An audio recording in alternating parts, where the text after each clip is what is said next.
And we are live. Hello, this is 413 Fanatic. I'm here to explain the Dvorak technique to y'all. And what I found for Hurricane Melissa was very shocking, to say the least.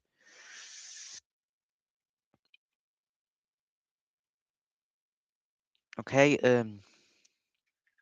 so I'll explain to you what the Dvorak technique is step by step, and I'll explain to you the history in just a moment.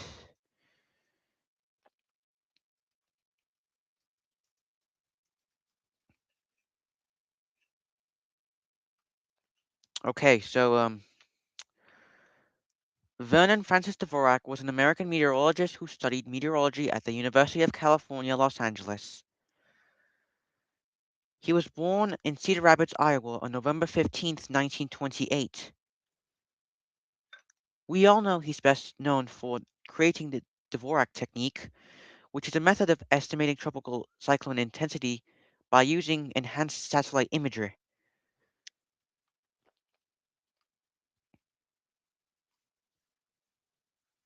It was developed between 1969 and 1984. So I'll be showing you how the process is done step by step, and here we go. So step one is to locate the center of the storm. We already have the center of the storm located, which is the eye of the storm.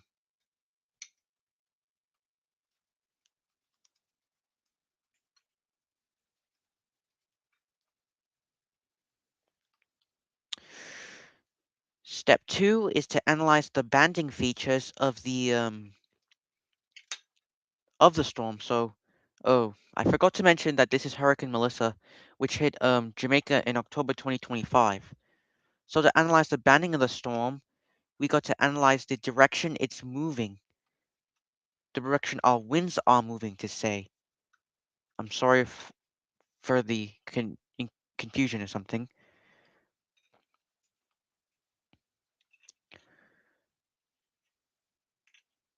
So,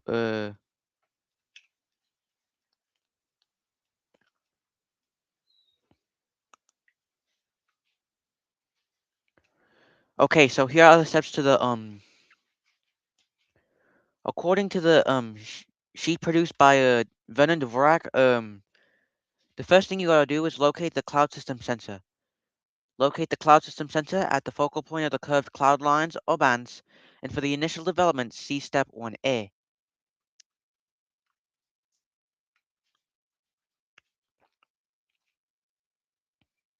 don't know where step 1A is, anyways. Step 2, analyze using pattern below when possible, then go to step 3.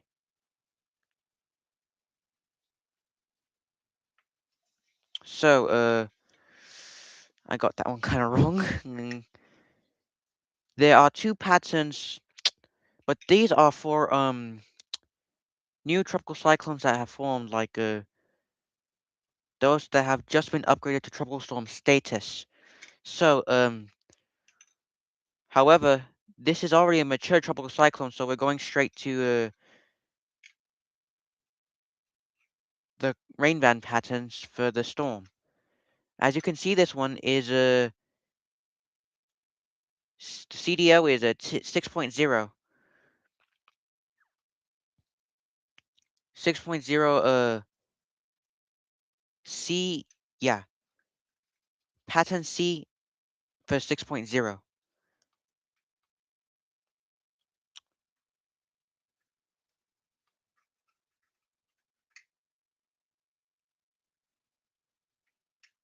The next step is to add the bonus if it is present. So it's like an extra it's a banding feature addition, by the way. That's what Mr. Dvorak called it. And I noticed it's a top 2.0, I think. Let me check again. Yes, top 2.0, which makes it go up to 8.0 now.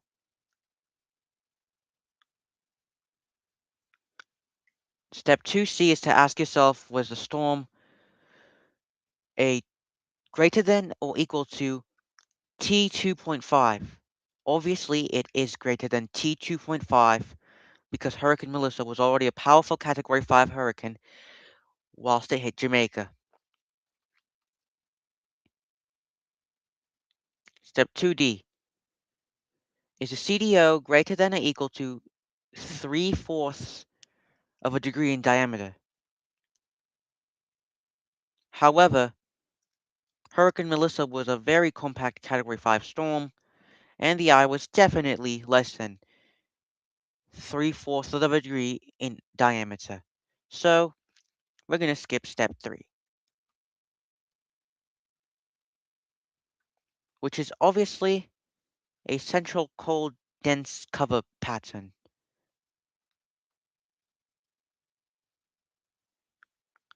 Analyze the intensity changes for step 4.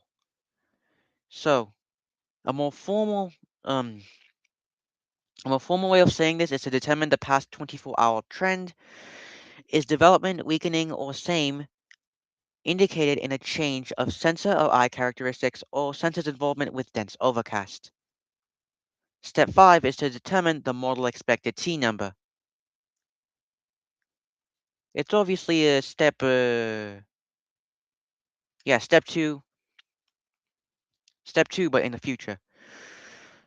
So we already know it's T6 pattern C, and with the 2.0 bonus, which is obviously T8.0. Step 6 is to determine the pattern T number. This one looks like it's PTS5.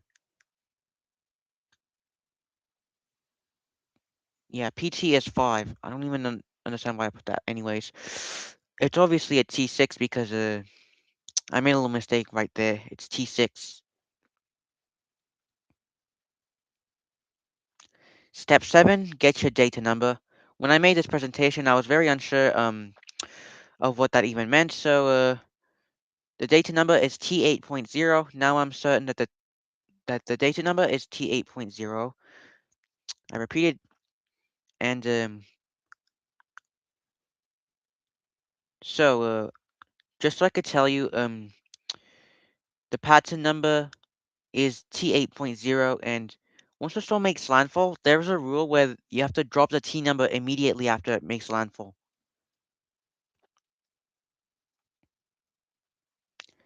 Step 8, constraints. So it acts like a sanity check. So here are the final T number constraints. I'm reading it. Initial classification must be T1 or T1.5. During the first 48 hours of development, the T number cannot be lowered at night. 24 hours after initial T1, storm's T number must be greater than T2.5. The final T number limits T4 change of 1/2 over 6 hours. T5 over 12 hours, 2 over 18 hours, and 2.5 over 12 hours. The final T number must equal the model expected T number by 1 or less than 1. Greater than 1 or less than 1. So it acts like a sanity check in short. Uh, Step 9 is the current intensity number rules, which is it's another step to the sanity check. Use the CI equals final number except when final T number shows change to weakening trend or when redevelopment is indicated. For initial weakening, hold CI same for 12 hours, then hold CI 1/2 or 1 higher than T number as storm weakens. You can see my analysis is already there. There is no change. However, according to my analysis using the T number and the Dvorak technique pictures, the storm the storm peak intensity is 195 miles an hour. Step 10 is to forecast. Since this is a storm of the past, we cannot forecast it because the path already happened. Remember, the T number drops immediately. So, in order for it to weaken, we have to drop the T number to 7. So, just to recap this short presentation, remember, the Dvorak technique quantifies tropical cyclone intensity on a 1 to 8 scale at zero point 0.5 intervals called T numbers, which are used in a variety of ways. The final output of the technique is a current intensity number. The current intensity number is driven by the final T number. In turn, the final T number is driven by the data T number, the model expected met number, and the pattern T number. The data T number is often created from other subnumbers. So here are the 12 steps to recap. This is from 1984. This is kind of outdated. I'm sorry for the outdated information, everyone. Step 1 is to locate the sensor. Step 2 is to select the cloud pattern and assign the data T number. Step 3. The central code cover, if applicable. Step 4 is to analyze a 24-hour trend, if it's intensifying, weakening, or staying the same. Step 5 is to assign the model expected T number, abbreviated MET for short. Step 6 is to assign the pattern T number, PT or PAT. Step 7 is to use the data T number, model expected T number, and pattern T number to get the final T number. Step 8 is to apply the FT constraints. Step 9 is to determine the current intensity. And step 10 is to forecast a 24-hour intensity. However, this was a storm of the past, since we already know what trajectory it took after it made landfall in Jamaica.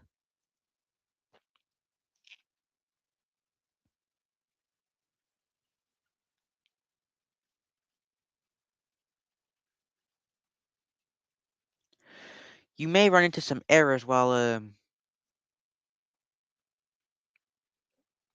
you may you may run into some errors while searching for the center of the storm. Remember, look for overshooting tops if it's a young tropical storm. However, the IR-CSC position is often uncertain. One common mistake we always make is we don't follow the low clouds. So in this example, that's off screen. Let me see if I can share it. Give me a moment.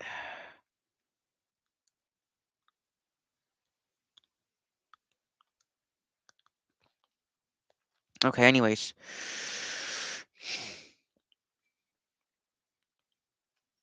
one of the common mistakes people make while looking for the sensor is to not follow the low clouds. In this example of let me see. I think it's a 1996 Hurricane Marco in 1996, which is a very erratic system. Looking at its path, it's a very sheared and tilted system, according to the description. So, one of the potential errors people make is a shear surprise. In this example of Hurricane Harvey in 1981, um, we see right here is the center of the storm. Overnight, the storm isn't really visible. Um, so we assume the sensor is here, right here. However, once morning hits at the tropical storm's location, the sensor location changes. You can see this what is this? Cloud system sensor. Yes, cloud system sensor. You can see this graph is the deviation from the forecast. 1998 Ivan BT best track versus the fixed position for the TAFB and the SAB graphs. The technique sensor finding principles were designed for single images and not animation. Animation can show the circulation associated with a tropical cyclone or disturbance and make fixing the sensor easier. Motions of high-level clouds can complicate sensor fixing, especially when using the IR imagery or the storm is tilted. And remember, use of the animation does not guarantee a correct sensor location. I repeat, use of animation does not guarantee a correct sensor location. So these are the confidence codes for the Dvorak technique. So LCN of 1 is a well-defined eye. LCN of 2 is a well-defined eye with uncertain picture navigation. So the example I did with Melissa is a well-defined eye. Number 3 is a well-defined circulation sensor, which means it's covered with clouds. However, you can see the circulation. It's either covered with clouds or outside the thunderstorm activity. Number 4 is the well-defined circulation sensor with uncertain picture navigation. So obviously with that example of the shear surprise with Hurricane Harvey in 1981, you could see that just to recap, you could see that the sensor the sensor did not move. It's just the person that put the sensor over where they think the sensor is. Remember, you gotta look for the main circulation, not the sub circulations, like the side circulations. 5, poorly defined circulation sensor, which means the storm is very disorganized.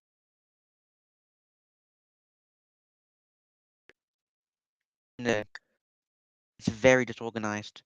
I think with Tropical Storm Krosa, once it already formed, the Joint Typhoon Warning Center analyzed it as tropical depression. You could see the satellite imagery was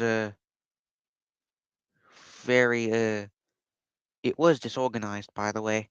Let me pull up the video if I can. Tropic. I think I deleted it. Whatever. 6 is the least confident with a poorly defined circulation sensor with an uncertain picture. 3 codes for the intensity confidence. ICN1 is good confidence and the T number. Is may vary T number up or down by 1/2. ICN3 is may vary T number up or down by 1.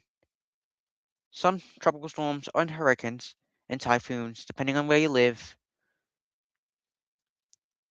have some unique cloud patterns that emerge.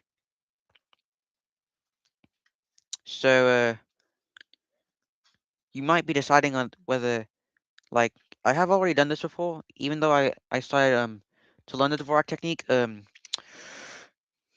I started to learn the Dvorak technique recently, and I saw some pictures of storms that were very like they were very debatable on which Dvorak technique picture it is. So you can get between this one and this one, obviously.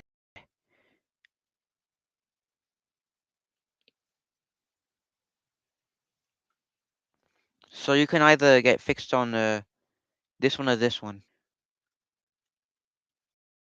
or these two. If the example of Hurricane Luis,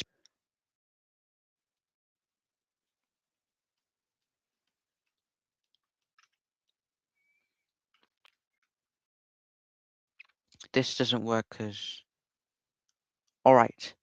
So the notes on step 1: types of imagery and enhancements may be used in finding the CSC. The CSC of a weak system is not always a closed circulation sensor. In a system with multiple sensors, use a mean sensor position between the sensors. and it's hard to analyze the intensity if you do not know where the cyclone is. So, Tropical Depression 12 back in 1999, it was very disorganized. Even though the wind speed was 35 miles per hour, and there are multiple tropical depressions that did not reach tropical storm status. However, their sense of circulation were pretty, they were easy to spot. So, let me.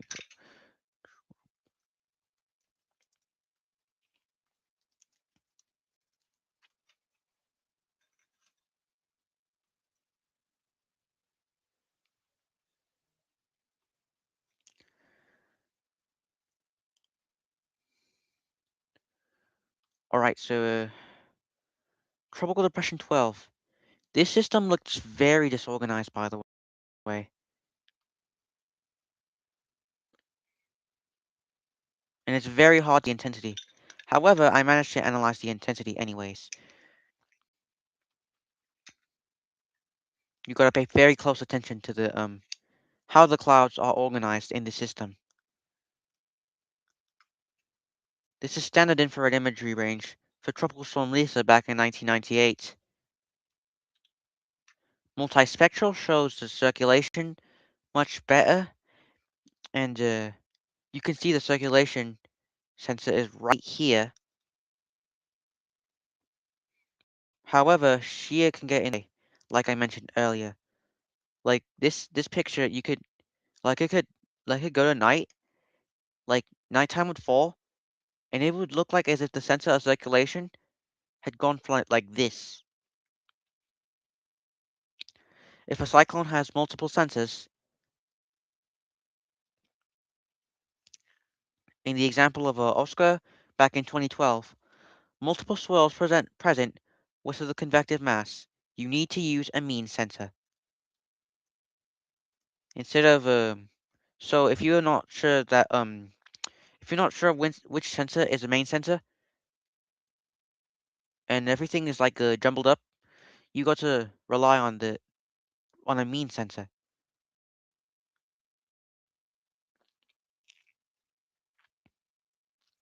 So Hurricane Jan back in 2004. This is the exposed sensor, which is dying off in this picture. A new storm's just north of I don't know what the island's called. Let me see what it's called. Anyways, I'm here to tell you a little personal story of mine when I was starting off my channel. I remember I did a update on pizza, and I was like, yeah, it was very bad. Like I had like low quality. I was using Zoom.earth, um, in a poor way, and I very wasn't talking very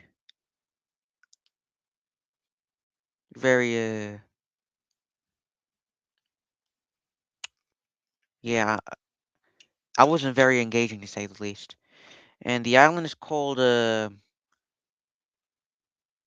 it's the Caicos Islands, obviously Turks and Caicos, north of the Turks and Caicos.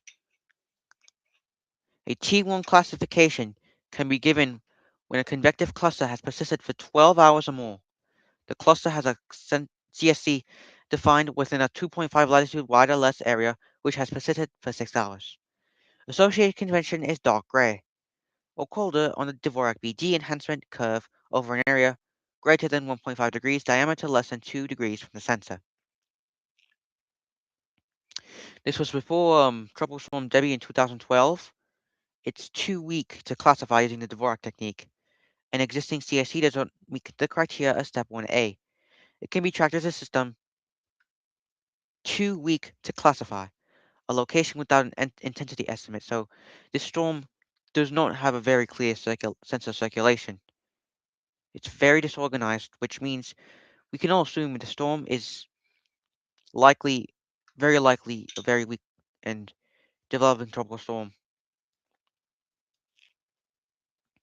Step 2,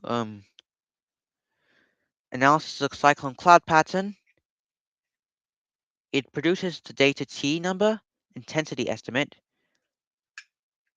Remember, each one of these segments of the spiral is 1/10 of 10 degrees. 10-degree spiral for measuring curved bands. A good tool to use is the BD enhancement. Cloud patterns can change considerably on timescales of a few hours. Early tropical storms are very disorganized, which means you cannot really see circulation.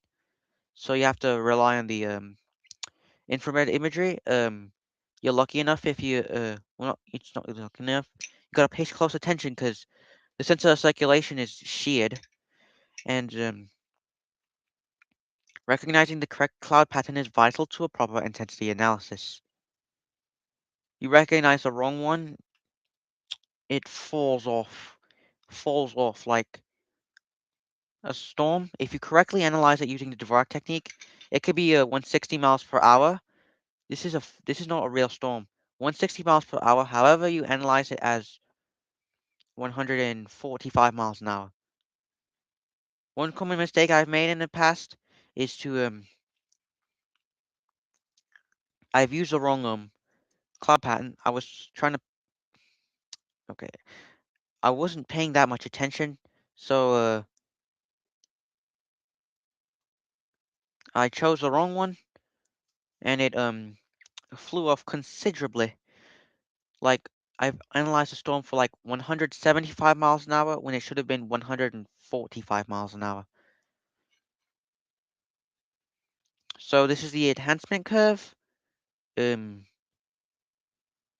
if the color range is from 0 to 255 and the cloud top is greater than 9 degrees Celsius, um,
I am.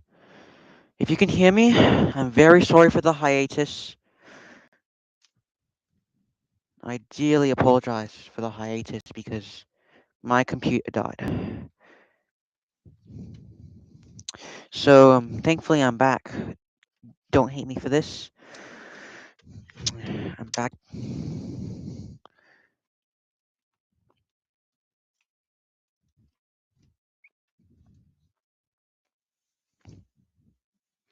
Anyways, talking about the sea surface not the sea surface temperatures. The BD enhancement curve colors. Segment number 2, warm medium gray. Segment number 3 is off-white, which is not quite white. Don't get confused with number 8, which we'll mention in a second. 60 to 60. There's no variation. The cloud tops must be negative 31 to 41. In order for this, if this happens, it's called dark gray. 110 degrees, it is negative 42 to negative 53, which is medium gray. 160 degrees, light gray. If it's 0, you are pretty much looking at a black picture or a black section. White is 255 to 255. 135 to 135, negative 76 to negative 80, cold medium gray. 85, 85. Some of these ranges don't even. So just ignore. Like if I say 85 to 85, it's only 85, and it must be less than negative 80 in order for it to be declared cold dark gray. The BD enhancement curve was developed in an era of 256 shades of gray technology. So this was back in 1980, yeah, early 1980s.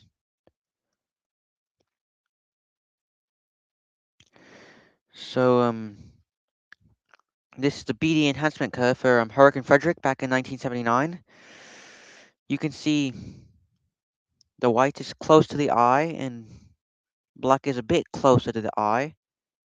And then it starts to quickly, you know, like quickly turn back into a off-white, that area.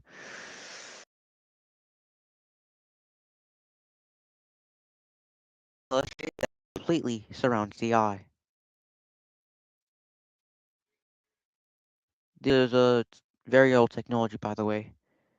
Step 2A is to measure the curved bands. Fit the spiral parallel to the inner edge of the band or to the coldest tops of the band. Measure only the primary band of the cyclone. Other bands don't count. Remember, measure the primary band, which is the eye going out. Measure only the primary band of the cyclone. Remember that. The endpoints of the bands could be rather subjective, which means you don't know where it really ends. This is important. The center of the log 10-degree spiral is usually not the center of the cyclone.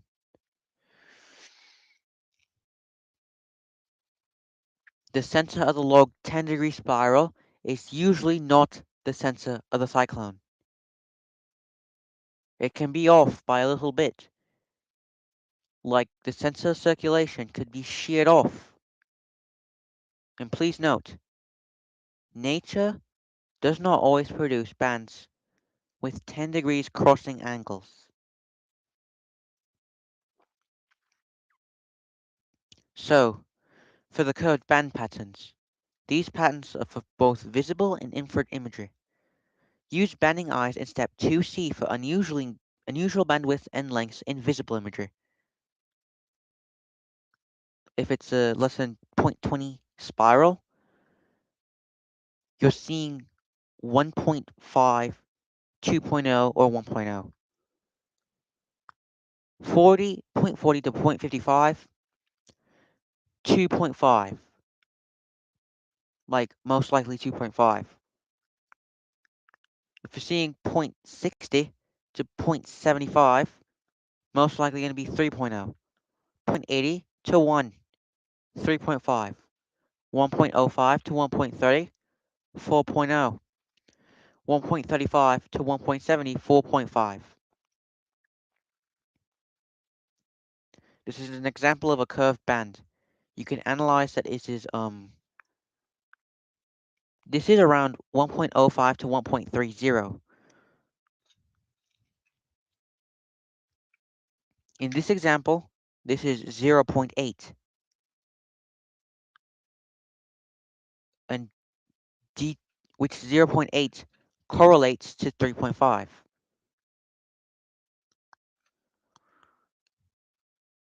So, if you're watching this stream, well, I'm assuming nobody's watching my stream. Anyways, please consider creating one of these graphs so we can do the Dvorak technique. Like, please consider posting it, because this would be very, very helpful for our friends over at Force.scene, and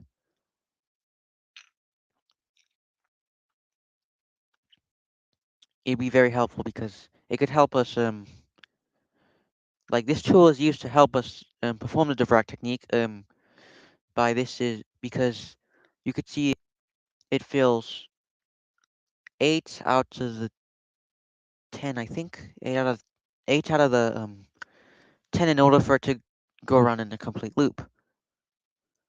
You got to measure the shear patterns. For example, in 2012, Tropical Storm Debbie had a convective burst over Florida, I think. Yeah, Florida.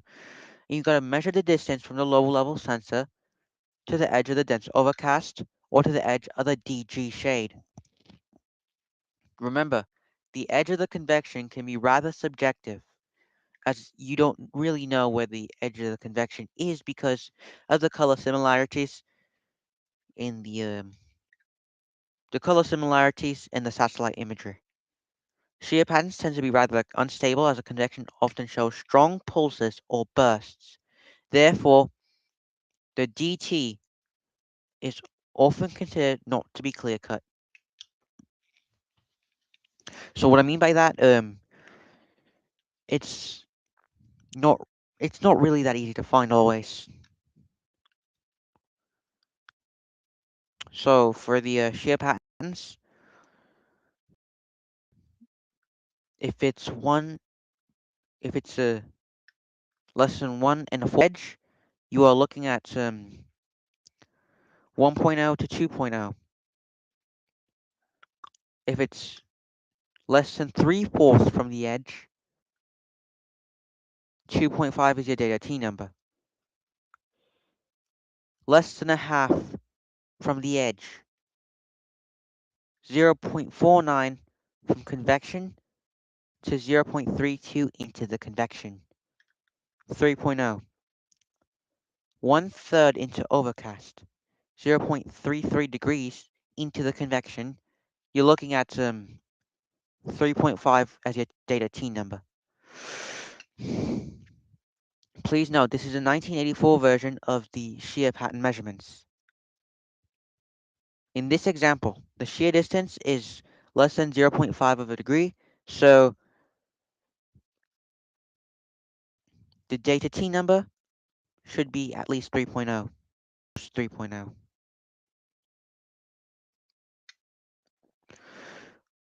Note on the steps 2A and 2B. When available, VIS curved band and shear patterns are preferable over their IR counterparts. To their IR counterparts. Contrary to popular belief, curved bands and shear patterns directly produce data T numbers. However, this is not a direct measurement as you would see in a hurricane hunting mission. This is just a educated estimate. The measurements are the same for both VIS and IR satellite imagery, and a possible intensity adjustment in the IR curved band pattern add 0.5 to the data t number if the curved band is white or colder. Step 2C is to measure the eye patterns. However, some assembly of the storm is required. You got to find the eye number, perform an eye adjustment, create the central feature from the eye number and eye adjustment, add applicable banding features to the CF number to get the DT number, data T number. There are significant differences between what is measured on the VIS and IR patterns as shown on the flow chart.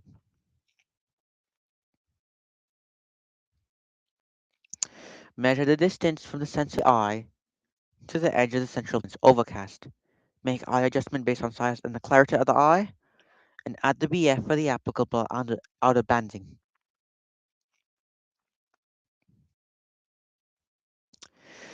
Is the 24-hour-old FT greater than 2.0? If not, go to step 2A or step 4. Like I did with Melissa? No.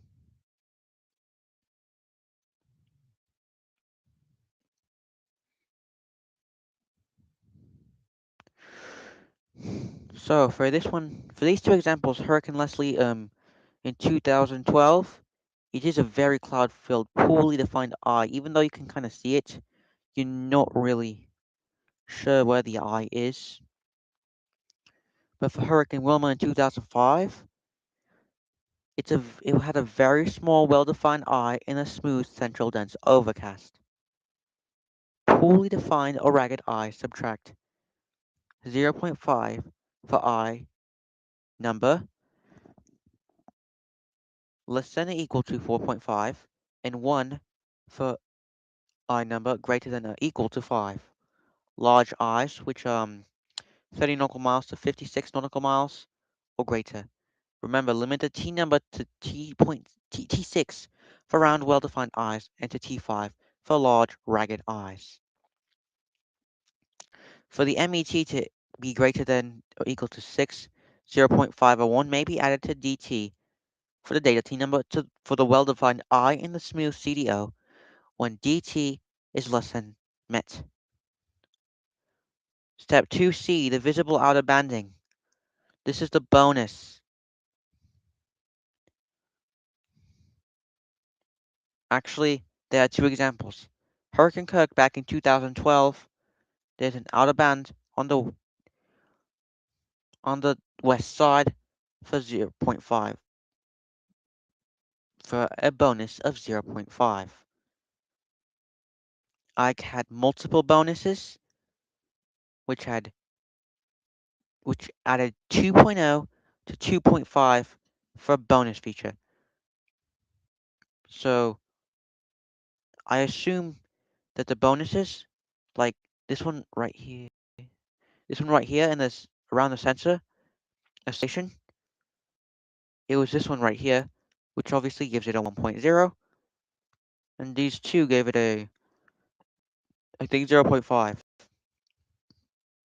or 1.0. You can add multiple bands when applicable up to a total of 2.5 BF numbers, banding feature numbers. So you cannot exceed 2.5 banding feature numbers. You cannot have 3.0. Step 2C is to measure a visible eye. The eye is 3/4 degrees into the CDO, eye number 5.0, with no eye adjustment. This produces a CF5 plus 2.0 for banding features, which means the data T number is 7.0 or around 160 miles an hour, which is a category 5. E number determined by the average width of the band surrounding the eye. It also uses eye adjustment rules and is only used with visible imagery. It is not used with IR. It a, can also use the curved band with 1.2 to 1.3 banding for a DT equaling 4.0 or greater. They can also use, I did not create this presentation. I am not a college student. I'm a person who is a big fan of Force 13 and who is joining Force 13 soon. Remember, I did not create this presentation. I think the National Hurricane Center did. I might not. I'm sorry if I don't understand everything. I'm trying to explain as best I can. However, even though I have an extensive knowledge on the subject, I don't think it's that extensive in which I can pretty much take a test in college and pass. Like I was just like I wasn't I wasn't really analyzing storms when I was active in my channel. I was just relaying official information. Sometimes if I kind of disagreed with the pressure being like 964 millibars, I would take it down to 962 because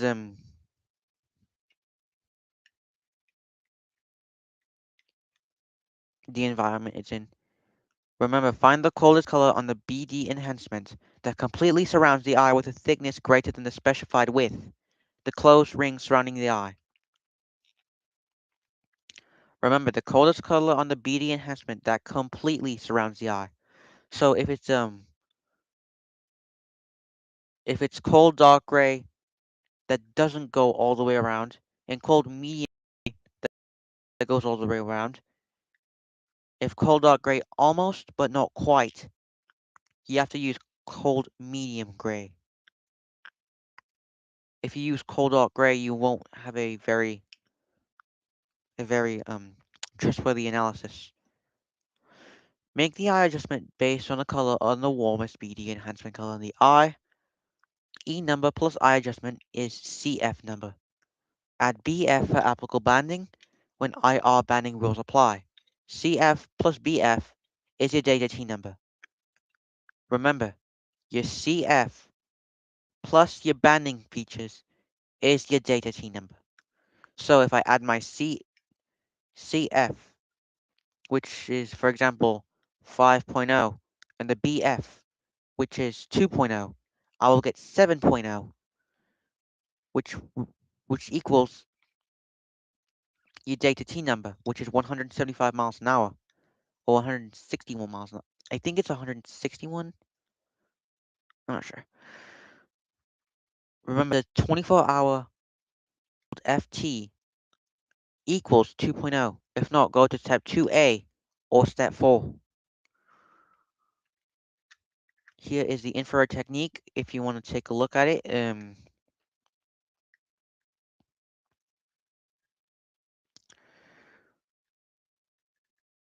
If you're measuring an infrared eye, light gray is the coldest color surrounding the eye that meets the width criteria. The eye temperature is warm medium gray. The eye number is 5.0, while the eye adjustment is 0.5 CF55. I'm sorry for the example of the infrared eye patterns. I kind of got it wrong. If wait, never mind. Anyways, the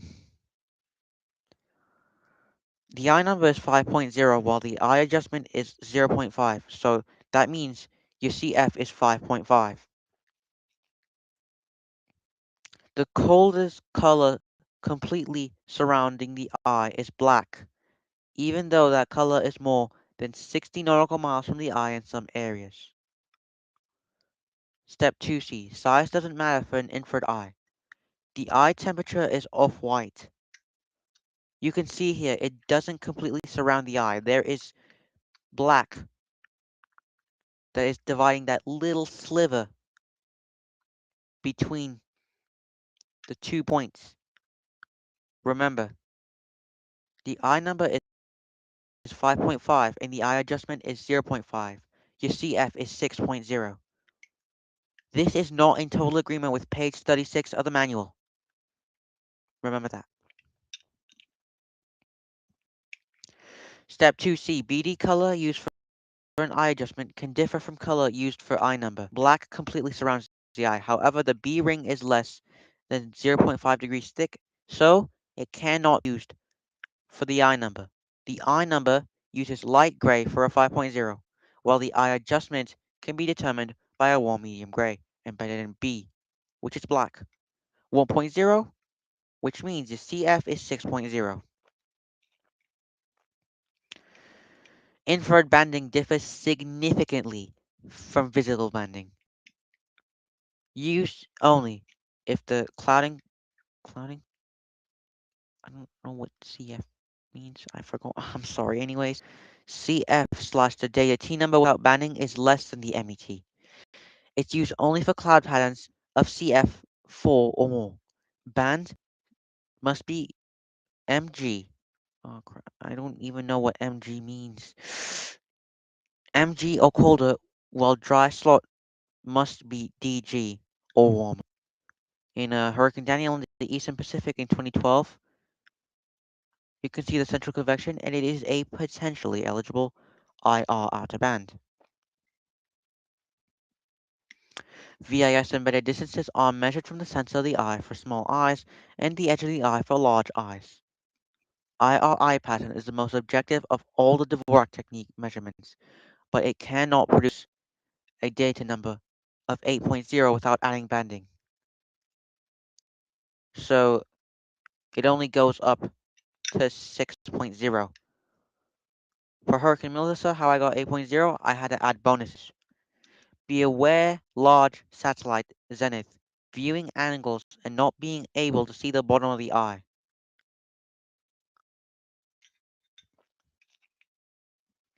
So the bottom of the eye is like the very center, like the very center of the storm where there's like 0 miles per hour winds. And beware sucker holes. The satellite slash the viewing angle of a tropical cyclone can impact the Dvorak analysis. Tropical cyclones close to the satellite have low zenith slash viewing angles and thus are less of a problem. However, tropical cyclones far from the satellite, near the edge of a full disk scan, can be a problem for IR analysis, as IR cloud top temperatures appear too cold. High zenith viewing angles can also make it difficult to see the bottom of the eye. Use a satellite closer to the tropical cyclone for Dvorak analysis if at all possible, and use IR data T numbers made at high zenith slash viewing angles with caution. So, Meteosat 9 is at 0 degrees west, goes east is at 75 degrees west, and goes west is at 135 degrees west. So here's a problem if you here's an example of a problem. If you can't see the bottom of the eye. For small eyes like Wilma, they're generally less than 10 nautical miles wide. The satellite may not be able to measure the warmer temperature at the bottom of the eye. This can result as an underestimate of the intensity in both subjective and objective Dvorak techniques.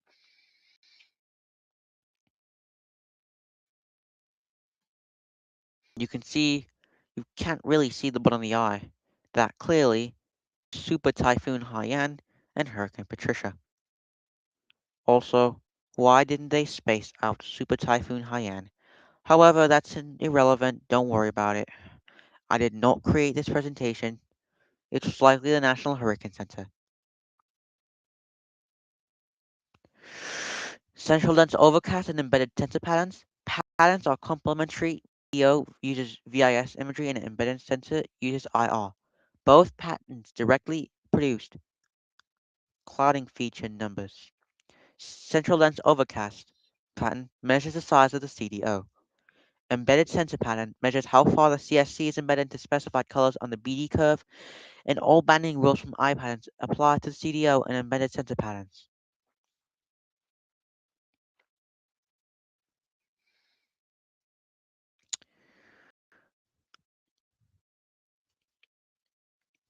Anyways, I was thinking of the 670. Oh yeah, I was. Sorry for that. Step 2D is a CDO greater than or equal to 0.75 degrees wide. If not, go to step 2A or step 4. CDO edge is well defined if it is greater than 0.75. It's irregular if it's less than 1.5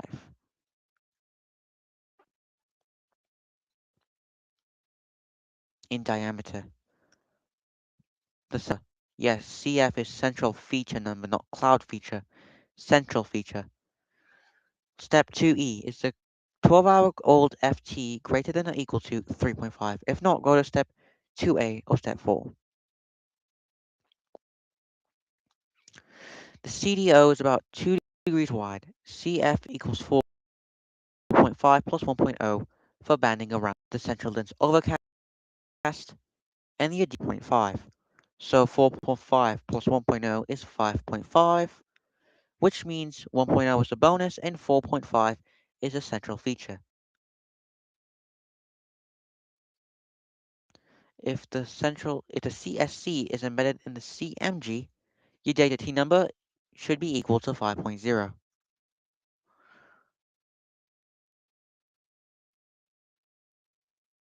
Troublesome Georgette on August 27, 2004 at 6 o'clock in the morning, Universal Time Coordinated. It's really embedded. It has a really embedded sensor, but constrained not to use it.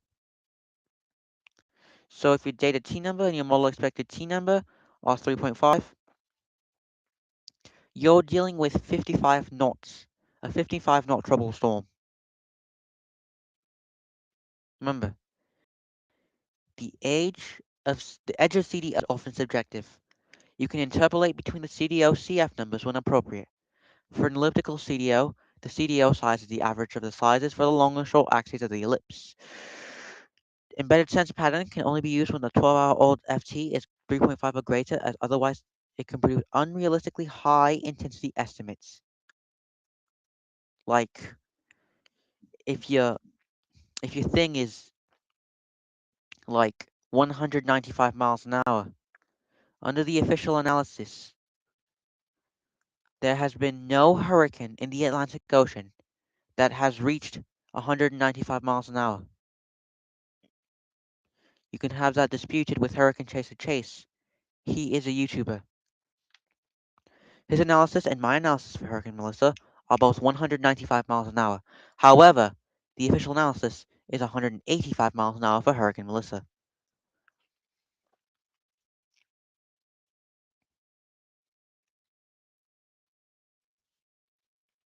Embedded center pattern is the most uncertain of all the Dvorak measurements, where the classifier puts the CSC makes a big difference in the intensity estimate. When available and appropriate, use of visible central lens overcast is preferable to use of IR embedded center. To summarize the cloud pattern types, curved band, visible and enhanced infrared imagery, both supported, spiral distance of band surrounding center, sheared, both visible and enhanced infrared, the distance of sensor from edge of deep CB clouds, and sensor definition. Central lens overcast is the size of the CDO and the banding. CDO embedded sensor is only enhanced infrared, the surrounding temperatures. I. Visible distance of eye from the central lens overcast edge and the banding. And for the enhanced infrared, surrounding temperature and the eye temperature. Step 3. Central dense central cold dense cover pattern. When past T number is less than T3, less than or equal to T3, maintain model trend for 12 hours, then hold same. When past T number is greater than or equal to T3.5, hold T number same. Use as final T number, then go to step 9. So you can see here, Gloria from 1976, 6-hour intervals between the images. So this is 8 a.m., 2 p.m., 10:30 p.m., 2 o'clock in the morning, 8 o'clock in the morning, 2:30, 10:30, 2 a.m.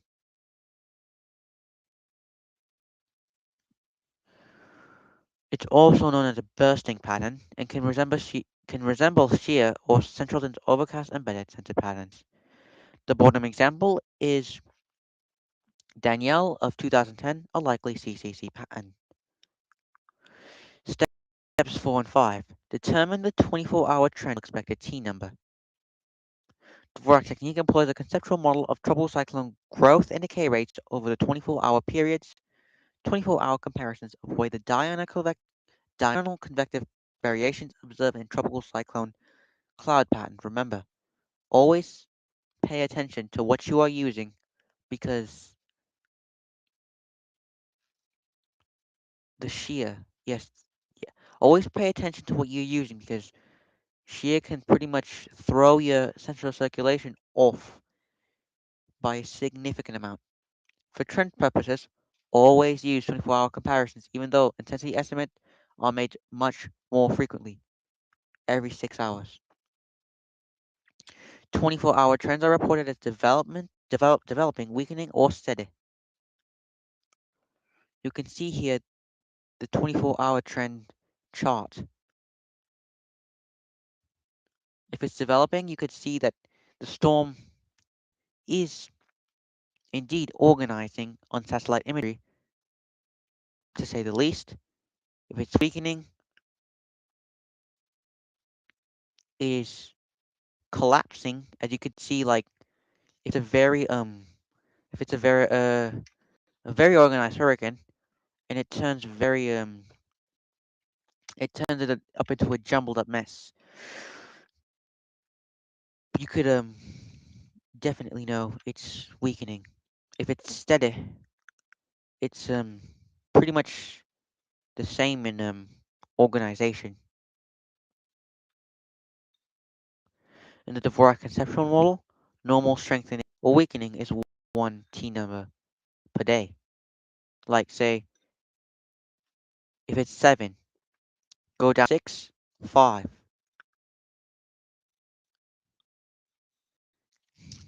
And if going from T4 to T7, it could be 4, 5.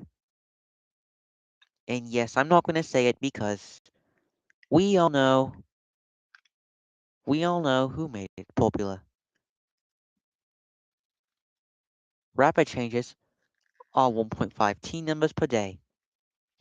So T8 can go down to T6.5, y'all. T6.5. And then that could go down to 5. Slow changes. T5, T5.5, T6. That's an example of slow change. Remember, I-will replacement cycles are not part of the Dvorak conceptual model. It can definitely throw off your intensity estimate.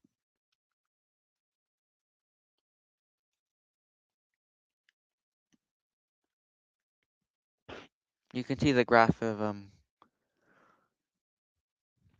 the different T numbers and the intensity changes in Frederick, Ella, Anita, and Greta,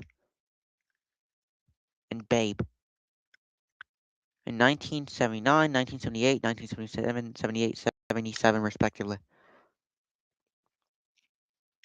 The MET is a first guess estimate on the intensity based on a 24-hour-old final T number and the current to turn 24-hour trend. For a steady trend, the MET must equal a 24-hour-old FT. The MET for first classification is 1.0. Remember, rapid development or weakening, 1.5 addition or subtraction. Normal, 1, and slow, 0.5 change. Model expected T number, rapid or slow changes. Two consecutive previous Dvorak measurements of rapid or slow development or weakening are needed to establish rapid or slow 24-hour changes. Look at the previous two FT values and compare them to the respective FT values from 24 hours prior. If the difference between both of these values is more or less than 1.0, Then you have rapid or slow development or weakening. Add the plus, add the addition or subtraction to the development or weakening. This does not count the measurement you're currently making, or one previous direct measurement and signs of strong intensification or weakening in step 10. For the upcoming fix on 00Z/14 October 2014. Note, there are two consecutive 24-hour changes in the column labeled FT 24-hour change. If the 24-hour trend for the 00Z/14 October fix is weakening, the prior trends justify a W plus. Since there are two consecutive 24-hour changes for FT that are more than 1.0. The trend for step 4 is determined by examining satellite images 24 hours apart. The trend for the initial classification is a normal D. You need at least 24 hours of direct classification to change the development trend. The first 18 hours after the initial T1 are always around a normal D. Changes in the development rate for step 5 from D to D plus or D minus, or W to W plus or W minus. Need to use the technique rules. Just because you think you're on a different development rate does not allow you to change it arbitrarily. Step 6, you gotta choose a patentee number. Choose a patentee number by comparing the cyclone cloud pattern to the diagram from the flowcharts. PATs above T6 require extrapolation of a range. If your PT is one or more T numbers from the model expected T number, remember to check your work. For um, Hurricane Sandy back in 2012, Hurricane Isaac back in 2012, Typhoon Maggie back in 2010, Hurricane Ivan back in 2004. We already know the patentee number for Hurricane Sandy. You could see it's 2.0A for Hurricane Sandy, which is around this one right here. It doesn't really show anyways. For Isaac, it is 3.0B, which is supposedly this one. We don't know the ones for Ivan and Maggie. However, I suspect Typhoon Maggie is close to a number 6, PT number 6, and Hurricane Ivan is around PT6B.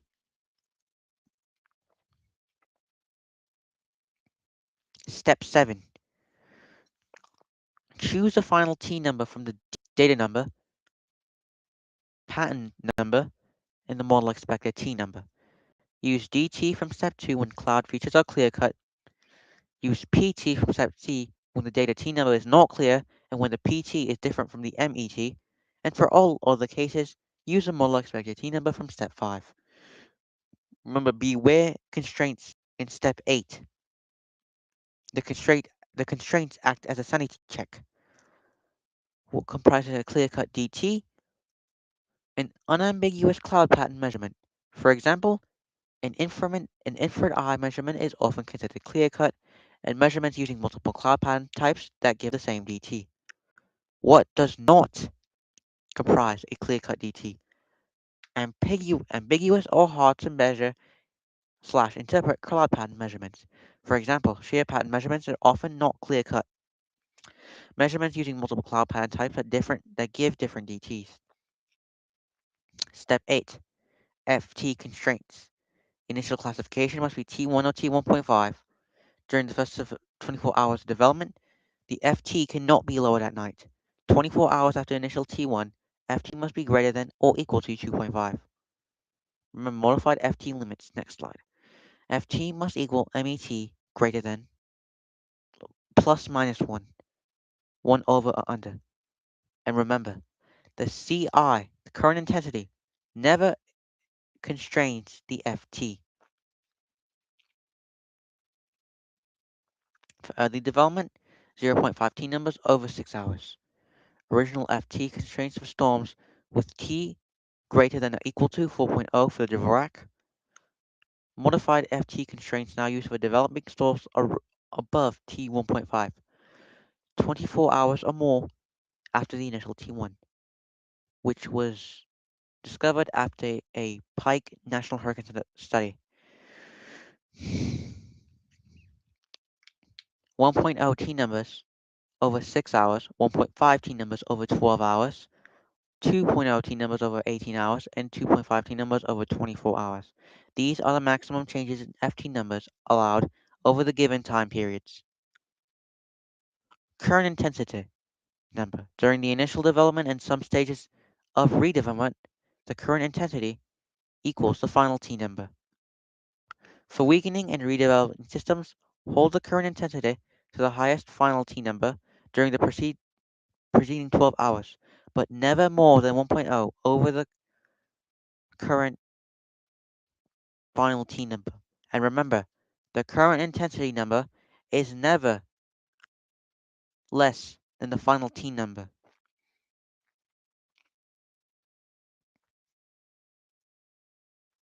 You can see the changes in the final T number and the current intensity. You can see this is steady weakening. This is accelerating weakening. You can see by the changes here that they are very they're not equal. If it's interrupted weakening, this is the pattern right here. Then it's weakening, then redeveloping pattern right here. What's wrong here?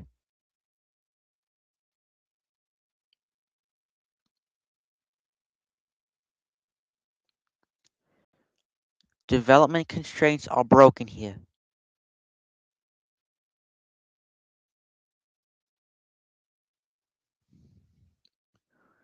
You can't jump from 3.5 to 5.0. This the current intensity is greater than 1.0 above the final T number.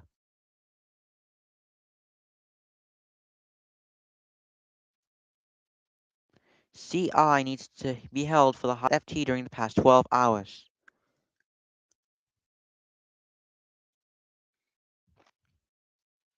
Why are there constraints? Weak systems sometimes lose all their convection during the diurnal minimum. Cloud patterns for weak systems sometimes look unrealistically strong.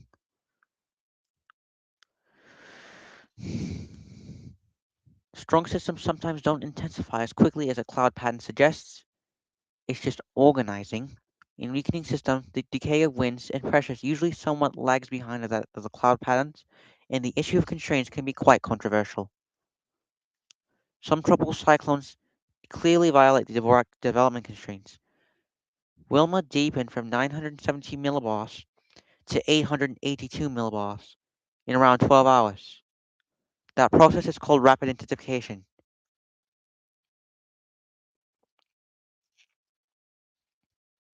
Hurricane Mitch, Ericon lagged behind its Dvorak estimates during intensification.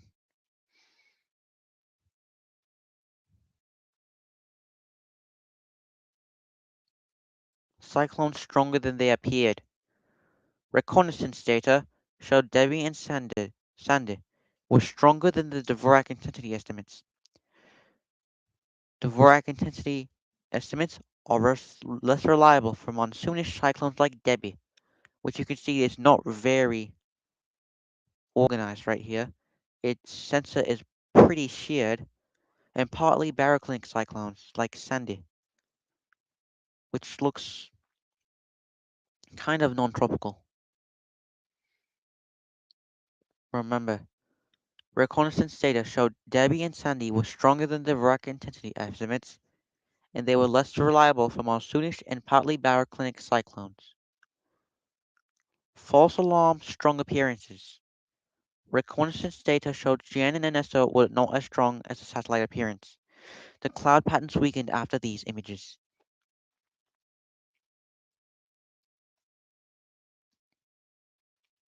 Dvorak error distribution. In the graph on the left, you can see that 50% of the VORAC intensity estimates were within 6 knots of the best track intensity. 75% are within 12 knots and 90% are within 18 knots. 50% of the VORAC position estimates within 11 nautical miles of the best track position. 75% are within 20 nautical miles and 19% are within 33 nautical miles.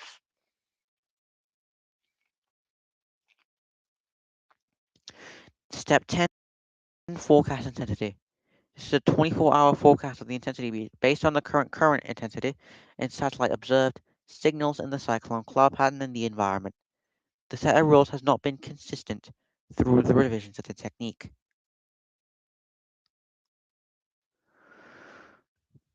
Rule A. Strong unfavorable signs in cloud pattern. There must be persistent convective warming for 12 hours. Cloud convective cover persisting for 3 hours.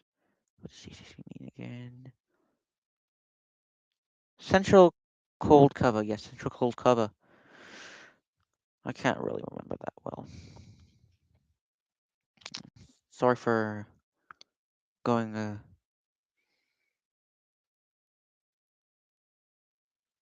far. Anyways, signs of shear or pattern elongation. Cyclone about to move into stratocumulus clouds. Cyclone about to move onto land and signs of shear is rule B. Strong unfavorable signs in environment. No development of half of the previous development rate. Remember, these two rules can actually work together. Remember, no development over the half of the previous development rate is a forecast. Two successive observations of rapid development. 24-hour change. This is rule C. Strong favorable signs in cloud pattern. One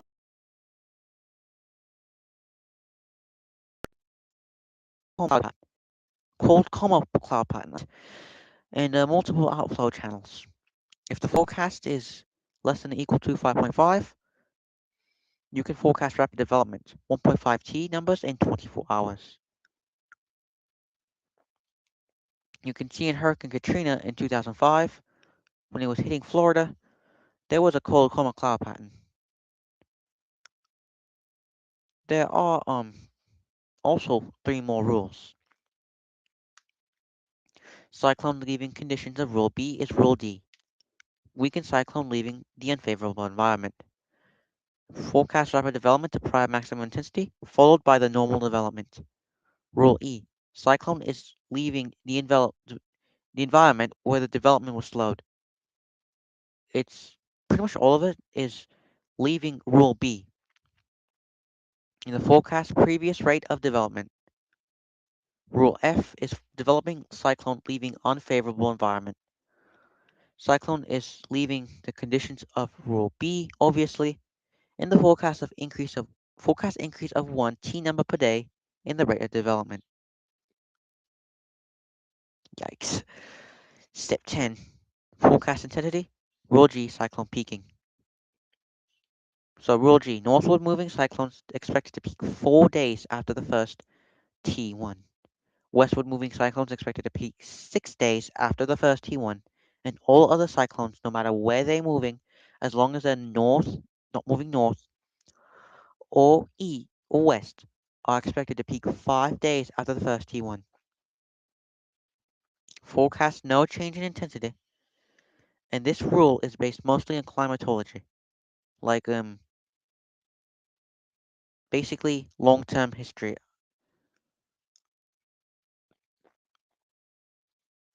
There are 2 other rules, which is Rule L, large eyes. This rule applies for eyes 30 nautical miles or 56 kilometers wide or larger than a final T number, which is less than 6.0. Greater than 6.0, I'm greater than or equal to 6.0, I'm sorry. And remember, limit the final intensity to 6.0. Persistence is rule P. Use that when there are no strong signals. Forecast trend from past 24 hours is expected to continue. What to do for systems over land? Passage over land changes tropical cyclone energetics, as well as the relationship between the intensity and the cloud pattern. As a rule, don't classify systems over land. The Japanese Meteorological Agency and the Joint Typhoon Warning Center classify systems over land, as you can see with the example of, I think, Ling Ling when it formed over Japan. But the Tropical Prediction Center normally does not classify systems over land. There are subjective exceptions to the, to the rule if the cyclone is close to the coast over small islands or over marshland such as the Everglades or southern Louisiana. If a system is forming an eye while over land, it most likely should be classified. If the system moves back over sea and the classifications have been stopped, restart the classifications using the observed data T number or the pattern T number. Few more tips. Previous daylight satellite imagery may help locate CSCs during night shifts. If time permits, try multiple methods of classifying one system to see if data T numbers agree.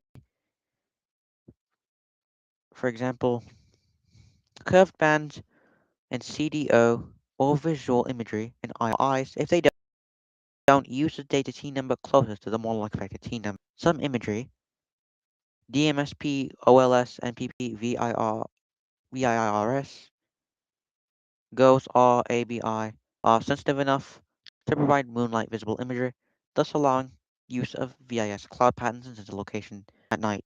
I know it says upcoming. This presentation looks like it came out a long time ago, so I'm assuming it already came out. This is nighttime imagery of, right here is nighttime imagery of Hurricane Isaac back in 2012. This is an example of you filling out the worksheet. You can see all the data. Remember, these are some common mistakes that you need to avoid. Adding BF numbers to a curved band DT. Placing too much emphasis on IR curved band, shear, and embedded sensor patterns over visual curved band, shear, and CDO patterns. Remember, don't use the IR too much. Hour trends and METs, most notably during the early stages of the development. Arbitrarily changing the development rate, improperly filled out worksheet or classification forms, not making copies of images, and not using the BD enhancement on IR images.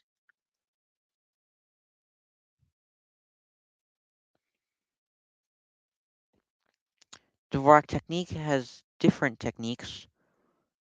Um, this is not the only technique used for tropical cyclones. However, you should not really use the Dvorak technique for subtropical cyclones.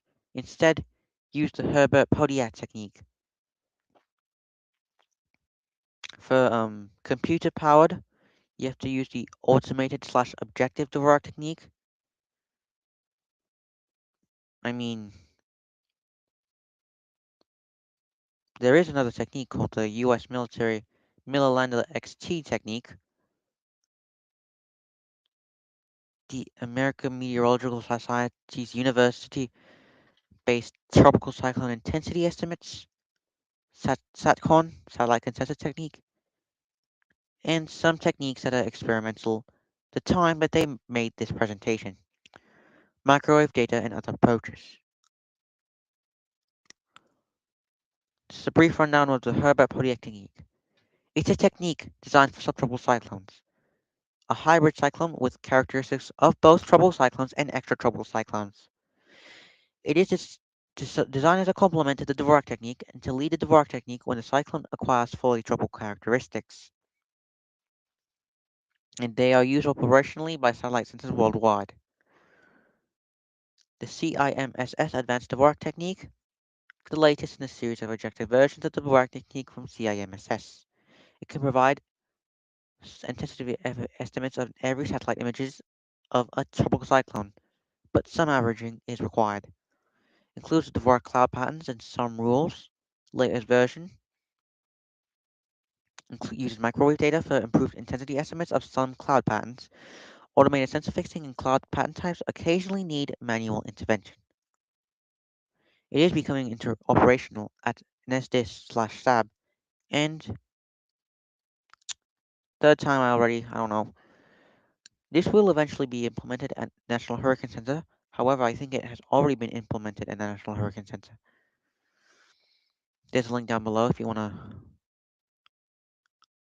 take a look. This is the Miller-Land extratropical technique. This is a technique designed for tropical cyclones undergoing extratropical transition, when the Dvorak technique can produce unrealistically low intensities. It's like the Herbert-Podiak technique. It is a complement to the Dvorak technique, and it is used operationally by the U.S. military tropical cyclone sites. AMSU. Sorry if I said that. Sorry if I said American Meteorological Society University. It's actually Advanced Microwave Sounding Unit on NOAA/METOP polar orbiters. AMSU measures temperatures of a warm core at the top of a tropical cyclone and derives the intensity from the core strength. Sounder footprint is 50 kilometers. Problem with undersampling small tropical cyclone cores. The AMSU estimates also suspect subtropical systems, which have a different thermal structure. National Hurricane Center uses two AMSU algorithms, one from CIMSS and the other from CIRA.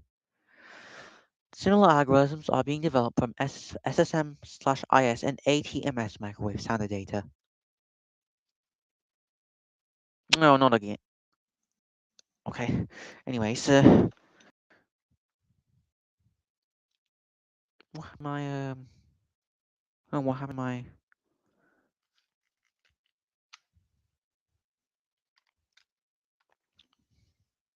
sorry for the delay again. Where's my where's my where'd my cursor go? I can't find my cursor. Screen's not turning on. Sorry for the delay here. I'm having some technical issues.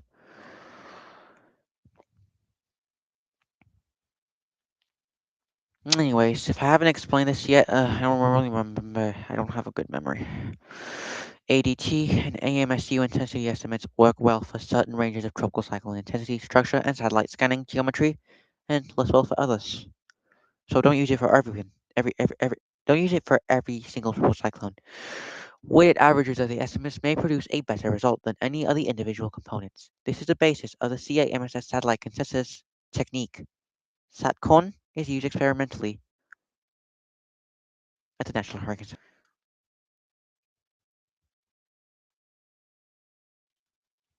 I don't know what happened. Like I can't move the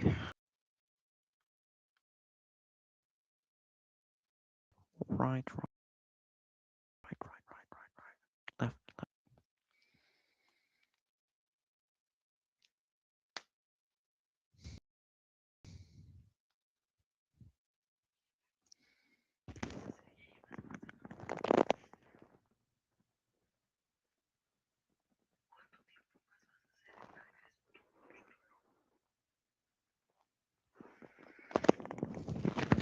Until I can I'll end the stream until I can wait, I'll end this stream when I can get back to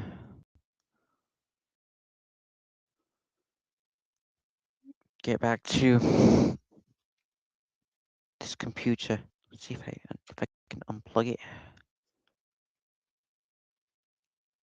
Like, why is my computer turning off? Like, it just turned off randomly. I don't know what to do here.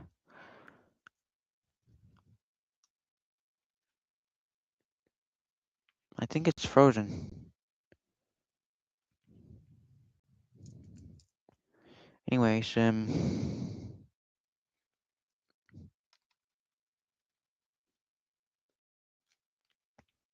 Just go down.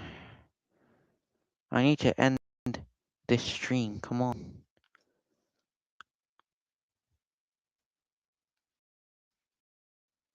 Not working.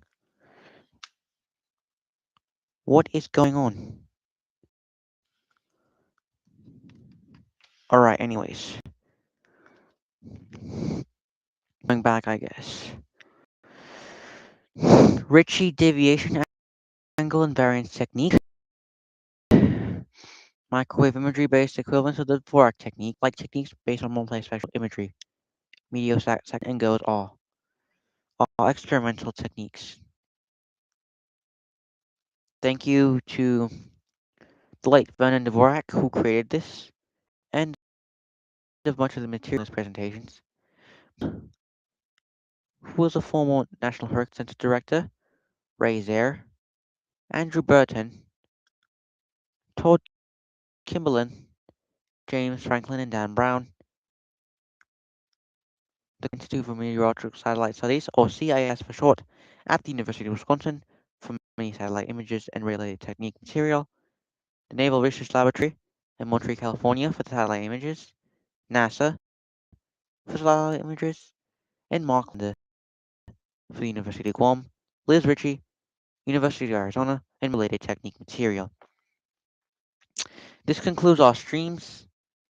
Thank you so much for joining me if you have already joined me. And we'll see you again when you can. Pretty much we can see it again. Bye.